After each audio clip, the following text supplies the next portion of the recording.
오늘 함께 보실 말씀은 시편 27편 3절 4절입니다. 시편 27편 3절 4절입니다. 우리 함께 봉독하시죠. 군대가 나를 대적하여 진칠지라도 내 마음이 두렵지 아니하며 전쟁이 일어나 나를 치려할지라도 나는 여전히 태연하리로다. 내가 여호와께 바라는 한 가지 일 그것을 구하리니 곧 내가 내 평생에 여호와의 집에 살면서 여호와의 아름다움을 바라보며 그의 성전에서 사모하는 그것이라. 아멘. 계속해서 시편 27편을 보도록 하겠습니다. 여러분에게 제가 원문에 맞게 이렇게 번역해서 보내드렸는데 그 본문을 참고해서 들으시면 더 좋을 것입니다. 여러분이 먼저 아셔야 할 것 중에 하나가 있는데요. 유대 문학 기법 중에 카이즘 구조라는 게 있습니다. 그러니까 어찌됐든 성경은 인간을 통해서 인간의 글로 하나님이 우리에게 주셨기 때문에 그 당시 어떤 배경 그리고 문학적인 어떤 기법들 그런 것들을 좀 알고 성경을 보면 굉장히 유익합니다. 카이즘 구조라는 것이 무엇이냐면 샌드위치라는 빵을 드셔보신 적이 있으시죠? 샌드위치의 핵심은 빵이에요? 아니면 그 안에 있는 내용입니까? 물론 요즘 빵의 종류가 많아서 이제 빵의 여러 종류로 이제 골라서 샌드위치도 이렇게 먹기도 하지만 과거에는 그냥 빵은 요즘처럼 이렇게 골라서 먹을 수 있는 그런 게 아니죠. 빵은 고정적이고 안에 내용물만 이제 바꿔서 샌드위치의 이름이 달라지기도 합니다. 그렇기 때문에 내용물이 핵심입니다. 샌드위치의 카이즘 구조가 그거예요. 여러분이 성경을 딱 놓고 중앙을 이제 펼치시면 시편입니다. 그러니까 샌드위치가 가운데에 있는 그 내용물이 중요하듯 시편이 성경의 핵심이에요. 일부러 그렇게 편집을 한 것입니다. 시편 어떻게 보면 맨 끝에 놔도 되고 구약이 역사서가 끝나고 둬도 되고 아니면 역사서 앞에 둬도 되는데 굳이 가장 중앙에 놓았어요. 그렇다고 시편만 중요합니다 이런 말씀이 아니고 다 중요한데 시편이 그 가운데 핵심 중에 있다 그렇게 말씀을 드립니다. 그래서 읽어보시면 시편에 구약과 신약의 내용이 다 들어 있습니다. 그래서 어려운 거죠. 시편이 그 언약의 내용들이 다 들어 있는 거죠. 당연히 예수 그리스도의 십자가로 그 이야기로만 되어 있습니다. 그런데 그 이야기를 다윗이라는 그 인물을 들어서 다윗이라는 그릇을 사용하여 다윗 말고도 여러 저자들이 있는데 그 저자들이라는 역사 속 인물을 사용하여서 예수 그리스도와 십자가를 설명하는 것이죠. 여러분들이 저자의 어떤 그 인물의 어떤 성격, 배경, 성품 이런 데에 초점을 두고 성경을 읽으시기보다는 물론 그런 것도 필요하죠. 그렇지만 그 인물을 통하여 그 그릇을 통하여 그 안에 내용물 예수 그리스도와 십자가로 보는 것이 너무나도 중요합니다. 저자와 저자의 인생과 삶을 통해서 예수와 그 십자가를 이제 그리시는 거죠. 나타내고 있는 거죠. 성경에 설명하고 있는 것입니다. 요한일서 2장 7절부터 8절을 보시면 사랑하는 자들아 내가 새 계명을 너에게 쓰는 것이 아니라 너희가 처음부터 가진 옛 계명이니 이 옛 계명은 너희가 들은 바 말씀이거니와 다시 내가 너에게 새 계명을 쓰노니 그에게와 너에게도 참된 것이라. 이는 어둠이 지나가고 참빛이 벌써 비침이니라. 요한은 내가 새 계명을 너에게 쓰는 것이 아니다. 너희가 처음부터 가진 옛 계명 뭐예요? 율법, 구약. 이 옛 계명은 너희가 들은 바 말씀이거니와 그게 말씀이지. 다시 내가 너희에게 새 계명을 쓴다. 아니 새 계명을 쓰는 게 아닌데 새 계명을 쓴다. 이게 무슨 말이에요? 신약이에요, 이게. 그러니까 구약과 신약은 한 말씀을 하고 있는 거야. 똑같은 말씀을 하고 있는 거야. 구약 처음부터 끝까지, 신약 처음부터 끝까지가 다른 것이 하나도 없다라는 거예요. 그게 너희가 본다면, 그것으로 너희가 본다면, 그러면 그건 참된 것이지, 진리지. 그런데 그게 어둠이 지나가고 참 빛이 벌써 비추어진 것 아니겠니? 어둠인 너희에게 어둠으로 준 것을 그래야 너희가 알아먹을 수 있으니까. 그런데 그것을 어둠이 아닌 빛으로 볼 수 있어야지, 이 말입니다. 그러니까 어둠과 빛은 같은 거예요. 구약과 신약도 같은 것입니다. 같은 내용이에요. 처음부터 끝까지 66권의 성경의 말씀 처음부터 끝까지 모두가 다 같은 말이란 말이죠. 시편도 구약적 개념으로만 보시면 안 됩니다. 반드시 예수 그리스도와 십자가 새 언약, 새 계명으로 볼 수 있어야 합니다. 그런데 인간은 그 옛 계명, 구약에 묶여 있어요. 어둠으로만 봅니다.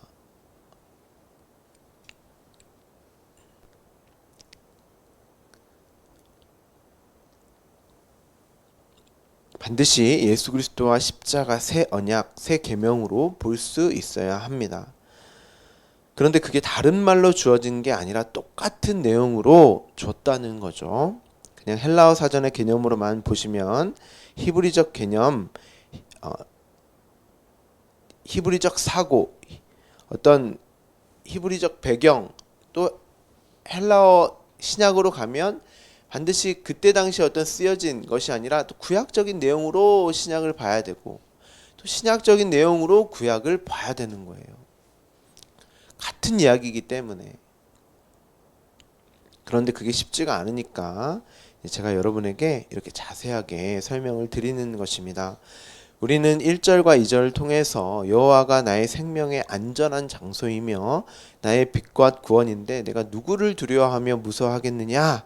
그 두렵고 무서운 대상은 행악자들이었습니다. 그 행악자들은 앞서 율법주의의 세상, 유대주의, 인본주의 그들이었죠. 그들은 그 세상에 사는 자들, 그들은 희생제사 고기를 먹지 못했습니다. 제자들만 먹었어요. 그 제자들은 구약의 12지파, 신약의 12사도, 요한계시록으로 가면 구약의 12, 신약의 12에다가 완전수 1000을 곱해서 14만 4천으로도 말을 합니다. 상징적인 수이지 신천지에서 말하는 아라비아 숫자적인 어떤 14만 4천 명만 천국에 갈 수 있다 이런 얘기가 아닙니다. 그러니까 교회, 하나님의 백성만 먹을 수 있는 고기라는 거예요. 그런데 제자들이 예수님께서 이건 내 살이다 하고 뭘로 주세요? 떡으로 주시죠. 빵으로. 그리고 그 빵은 또 피로 마십니다. 이 피는 물이었죠. 깨끗하고 정결하게 씻음을 받은 그 유월절 어린 양의 피. 그런데 이것을 또 뭐라고 얘기해요? 성령으로 이야기합니다. 거룩한 말씀으로 주어진단 말이죠. 내 안에 그 말씀, 이 말씀이 영이고 생명이다. 그러니까 구약의 어떤 내용들을 이렇게 제가 간단하게 설명을 드려도 여러분들 구약의 내용을 알고 계신다면 이렇게 연결이 되셔야 해요. 신약의 언어로도 연결이 되셔야 하고 분명 제자들이 먹었습니다. 그런데 그들이 두렵고 무서워한단 말이에요. 자, 요한복음 20장 19절에 보시면 요한이 이렇게 얘기합니다. 이날 곧 안식 후 첫날 저녁 때에 제자들이 유대인들을 두려워하여 모인 곳의 문들을 닫았더니 예수께서 오사 가운데 서서 이르시되 너희에게 평강이 있을지어다. 자, 예수님께서 십자가에 달려 죽으신 후에 제자들이 유대인들을 두려워합니다. 그런데 그래서 이제 문을 닫았다 이렇게 표현을 합니다. 그런데 이 두려워하고 있는 제자들에게 이 제자들이 떡을 먹었어요. 피를 마셨단 말이에요.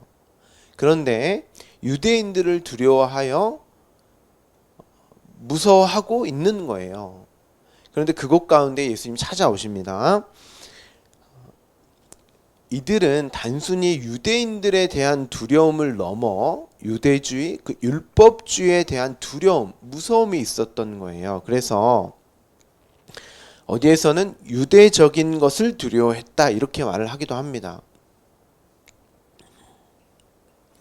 하여튼 오늘 본문의 그 행악자는 그 고기를 먹지 못한 그 율법주의, 유대주의, 유대인들을 말하는 것이고, 그런데 그 유대주의, 율법주의에서 제자들이 바로 벗어났나요?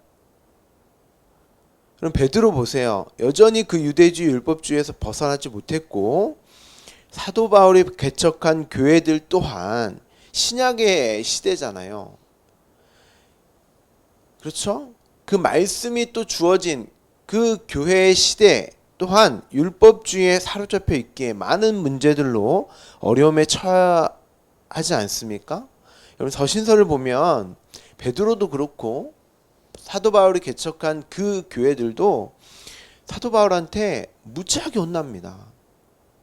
왜냐하면 여전히 율법주의에 그 유대주의에 인본주의에 사로잡혀 있기 때문에 그것에서 벗어나지 못한, 그래서 우리가 찾아봤죠. 너희가 선줄로 아느냐?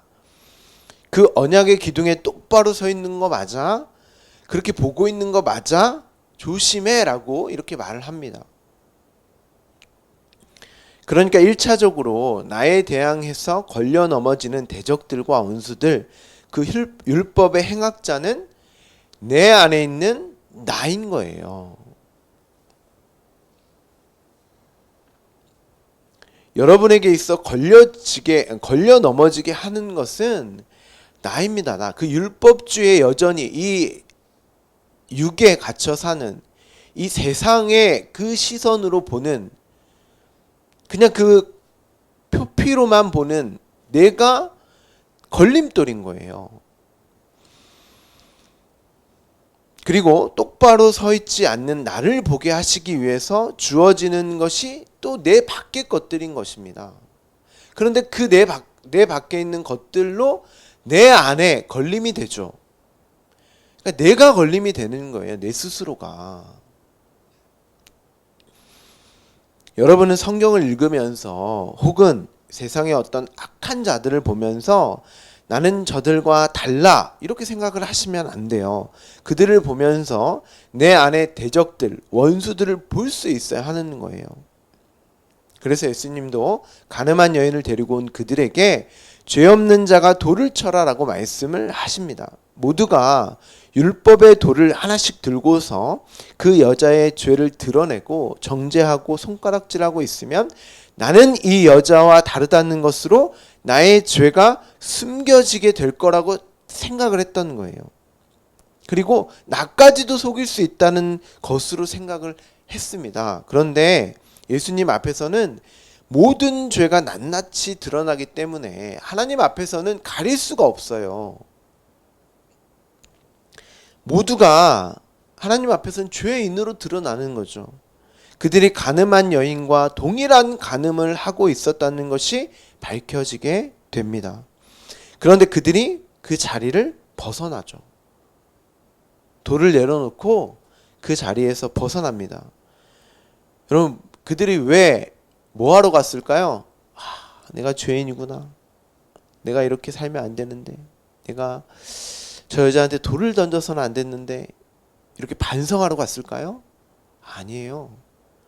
내려놓은 돌보다 더 큰 돌을 가지러 간 거예요. 새로운 율법, 돌을 찾으러 간 거예요. 숨기고 자신을 더 위정하기 위하여서. 반면 함께 있었던 여자는 어때요? 도망갈 수가 없어요. 왜요? 공공연하게 죄인으로 발각이 됐거든요. 그 여자는 예수님을 떠나면 돌에 맞아 죽기 때문에 예수님을 떠날 수가 없는 거예요. 그 자리에서 예수의 도우심을 구하는 거죠. 근데 대부분의 사람들이 이 말씀이 나에게 주어질 때 도망가기 바빠요. 나를 감추고 위장하기에 바쁩니다. 교회에 와서도 마찬가지예요. 아니요, 우리는 내가 죄인이라는 것이 반드시 발각되어지면 하나님 앞에 엎드려서 도움을 구하는 거예요. 나를 더 견고한 어떤 것으로 포장하고 위장하는 것이 아니라 이 말씀을 또 그렇게 사용한단 말이에요.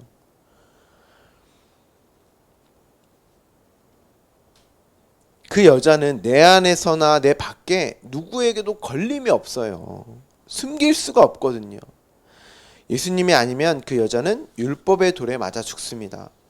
진짜 자신이 죄인임을 아는 자들은 예수를 떠날 수가 없는 거예요. 그래서 이제 그 예수의 도움을 받는 자들은 두려움과 무서움이 말씀을 통해서 조금씩 단단해지고 견고해지는 거예요. 그래서 오늘 본문에 나는 두렵지 아니해, 나는 태연해, 이렇게 표현을 하는 거죠. 예수님이 너희는 육체로 판단하나 나는 아무도 판단하지 않겠다. 아니, 예수님이 판단하지 않다고 말씀하시잖아요. 근데 우리는 서로가 서로에게 이 말씀에 이걸 돌로 하나씩 짱돌을 들고 서로가 정죄하며 판단하기에 바쁜 거예요. 내 스스로, 나까지도. 그러니까 두렵고 무서운 것입니다. 아닌 척, 내가 강한 척, 그렇게 나를 위장하고 포장하지만 하나님 앞에서, 그 말씀 앞에서, 그 진리의 말씀 앞에서는 두렵고 무서워할 수밖에 없는 거예요. 내가 너를 정죄하지 않는다. 예수 안에 있는 나에게 결코 정죄함이 없나니, 로마서 8장에 이렇게 말을 하잖아요. 이는 그리스도 예수 안에 있는 생명의 성령의 법이, 율법이 아니라, 죄와 사망의 법이 아니라, 이 말씀이 생명의 성령의 법이 죄와 사망의 법에서 너를 해방하였다, 이렇게 얘기합니다. 그 해방으로 말미암아 두렵지 않고 무섭지 않는, 태어날 수 있는 거예요. 예수 그리스도 안에 있는 나에게만. 진짜 자유한 거죠. 죄에서 해방된 것입니다. 그렇다고 이 여자가 돌아가서 간음을 안 했다는 그런 말이 아니에요. 아니, 안 하려고 노력하고 죽기까지 아마 싸웠겠죠. 그런데 또 간음을 했을 수도 있어요. 아니, 했을 거예요. 죽을 때까지 그 짓 하다가 죽을 수도 있습니다. 그런데 왜 나는 예수 그리스도 안에서, 나는 왜 예수를 떠나서는 안 되는 존재인가, 그걸 아는 게 자유함이란 말이에요.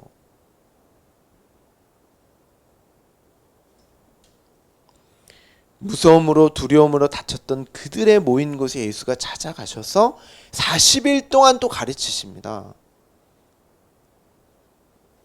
인간은 예수를 떠나면 그냥 율법주의, 유대주의, 인본주의로 가는 거예요.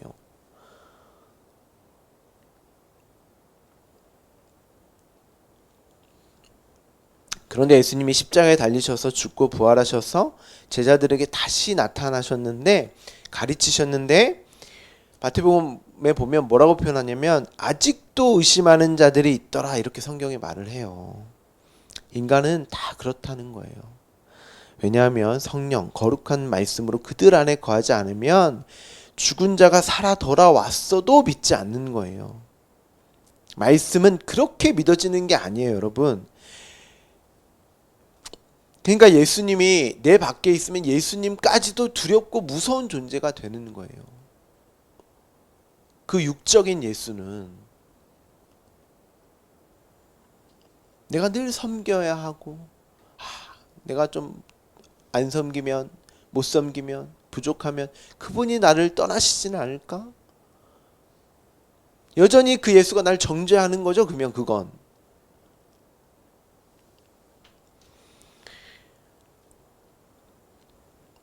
말씀은 그렇게 해서 믿어지는 것이 아닙니다. 그렇게 해서 될 거면 예수님이 죽으시면 안 돼요. 끝까지 옆에서 이적, 기적 행하시고 죽고 살아남을 반복해서, 아니 죽지 않으셔서 믿을 때까지 하셔야죠. 하나님이신데 그거 못 하시겠습니까? 그러니까 그런 기적과 이적 체험, 현상 이런 거에 속으시면 안 돼요. 오히려 그런데 쫓아다니고 그런 것을 한다는 것은 나 예수를 안 믿습니다 라는 것을 반증하는 거예요. 그건 예수님이 부활하시고 40일 동안 그들에게 가르치셨습니다. 40은 광야의 삶, 인생이죠. 구약을 말하는 거예요. 그건 여전히. 그런데 그게 신약 시대였잖아요. 그러니까 신약의 시대, 교회로 존재하는 지금도 예수님이 다시 내 눈앞에 나타나더라도 안 믿는 거예요. 사람은 그렇게 해서 믿어지는 게 아니에요.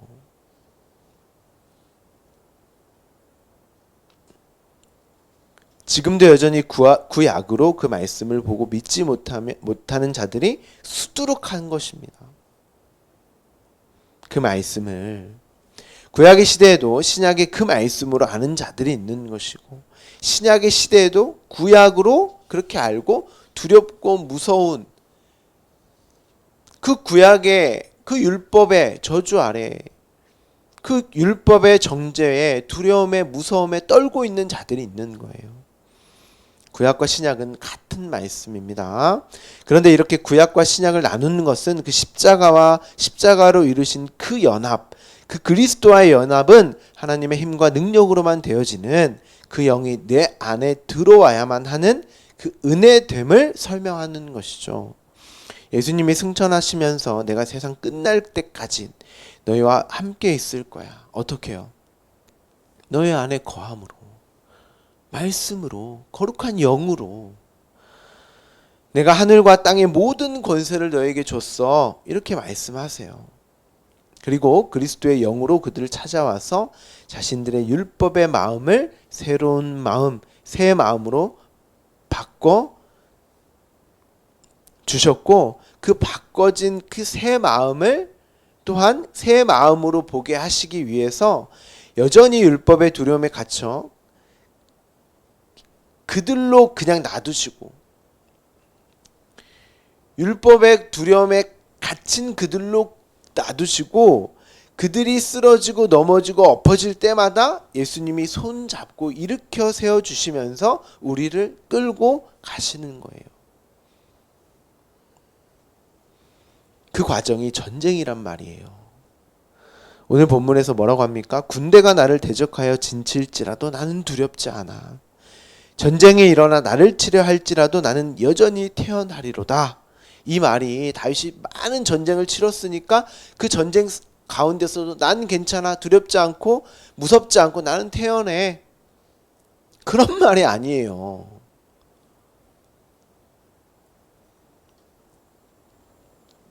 그 율법, 내 안에 나라는 걸림돌, 내 밖에 그것을 보게 하고 그 실체가 무엇인지를 알게 하는 그 수많은 일들, 사건들, 내 밖에 일어나는 전쟁들, 또 내 안에 그것으로 일어나는 그 전쟁들을 말하는 거예요.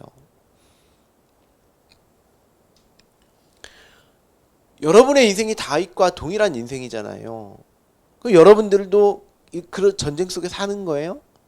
칼 들고, 물론 세상 속에 삶이 전쟁이지만, 어떻게 다윗이 이런 말을 할 수 있었을까요? 내가 여호와라는 가장 안전한 장소에 있다는 것을, 여호와가 나의 빛이고 구원이라는 것을, 원문을 보시면 이것 안에서 나는 확실하다, 이렇게 되어 있죠. 하나님 안에 내가 있는 것을 나는 똑바로 보고 서서, 똑바로 보고 있다. 똑바로 나는 그것을 보고 있어. 그렇게 나는 확신해. 하나님 안에 내가 있다는 것을 내 안에, 내 밖에 원수요 대적자가 쳐들어오는, 군대가 와서 전쟁을 하게 되더라도 어떤 상황과 환경이 나를 에워싸고 싸더라도 그 율법의 세상, 이 율법의 육신을 입고 있다 하더라도 그거 자체가 전쟁이란 말이에요. 그런데도 나는 확신해. 왜냐하면 이게 율법이 아니라 하나님의 거할 거룩한 성전임을, 그걸 내가 보고 가고 있거든. 내가 하나님 안에 있다는 것, 하나님 안에 내가 있다는 것을 확신한다는 거예요. 그래서 괜찮다는 것입니다. 4절에서 뭐라고 합니까? 내가 하나 간청합니다. 이거밖에 없죠. 우리가 기도하고 간청할 것은 내가 그것을 찾을 것이고 나의 생명의 모든 날에 여호와의 집에 거하도록, 내가 기쁨을 보도록, 그리고 하나님의 성전 안에서 탐구하도록, 나는 그것만 보겠다는 거예요. 거기에만 내가 집중하겠다는 거예요. 여러분도 그것만 보시기를 원하십니까? 여러분의 인생에도 전쟁 같으시죠? 여러분은 거기서 벗어나는 것을 첫 번째 목적으로 두시면 안 돼요. 가라지를 내 안에, 내 밖에 두셨단 말이에요. 그리고 하나님이 놔둬라 그랬어요. 그 걸림돌이 바로 나, 그 전쟁의 대상은 바로 나인데 그 전쟁이 끝나겠습니까, 여러분? 나와의 전쟁은 죽을 때까지 끝나지는 게 아니에요. 우리는 하나님이 붙이시는 전쟁을 똑바로 보고 그 전쟁이 나에게 주어진 목적에 대해서 고민하셔야 돼요. 탐구하셔야 돼요. 그리고 내가 하나님 안에, 하나님이 내 안에 있다는 것으로 두렵고 무서움이 아니라 나는 똑바로 보고 있습니다. 태연하게. 그러니까 여러분, 나한테도 휩쓸리지 않고 내 밖에 어떤 파도, 바람, 태풍과 같은 그 인생 속에서도 나는 예수 그리스도가 내 손을 잡고 계시기 때문에 나는 안전합니다. 풍요 속의 고요로 나는 있는 거예요. 있을 수 있는 거예요. 자꾸 여러분 스스로를, 보통 인간은 그래요. 나를 괴롭혀요. 그렇지 않으면 살아있는 것 같지가 않아. 계속 시끄러워야 되고, 고민하고, 염려해야 되고, 걱정해야 되고, 그냥 가만히 있는 게, 평안한 게 오히려 더 두렵고 무서워해요, 인간들은. 그래서 막 전쟁을 일으키고 서로 시기하고 질투하고 정죄하고 판단하기에 바쁜 것입니다. 지금 내가 어디에 서 있는가, 나는 똑바로 서서 보고 있는가를 진지하게 생각해 보셔야 하는 것입니다. 그러면 여러분 안에 있는 그 말씀으로 태어날 수 있는 거죠? 잘 안 되겠지만 잠깐 순간순간 그 말씀으로만 맛볼 수 있는 거예요. 그래서 말씀이 중요한 거예요. 내가 지금 어디에 있는지를 확인하고 보게 해주는 것이 말씀이기 때문에.